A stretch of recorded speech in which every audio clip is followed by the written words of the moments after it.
Detectives assigned to the St. James Police Division are seeking the public's assistance in locating the relatives of a woman who was killed on Jimmy Cliff Boulevard, Montego Bay, in the parish on Friday, July 28.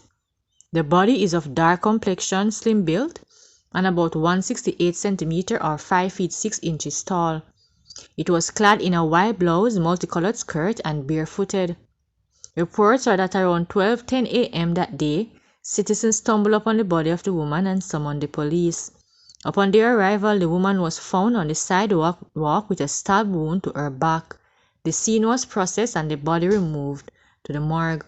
The relative or anyone who may be able to locate the relatives of this woman is being asked to contact the Montego Bay CIB or Police 119 emergency number or the nearest police station. Tia Tamara Ferron was counting down the days to reunite with her father in the United States of America. The 20-year-old Charlemont High School past student had also had plans of joining the U.S. Army. Unfortunately, Ferron's dream was shattered to pieces on Saturday night after a lone gunman entered her dwelling in Banbury, Linstead, St. Catherine, and shot her multiple times in her kitchen. She died on the spot. According to the police report, about 8:50 p.m., residents reported hearing explosions and contacted the Linstead police. Upon the lawmen's arrival, Fern was found lying in a pool of blood with what appeared to be bullet wounds to her upper body. She was taken to Linstead Hospital where she was pronounced dead. When the Star visited the community yesterday, a small group of persons were seen speaking about the horrific incident.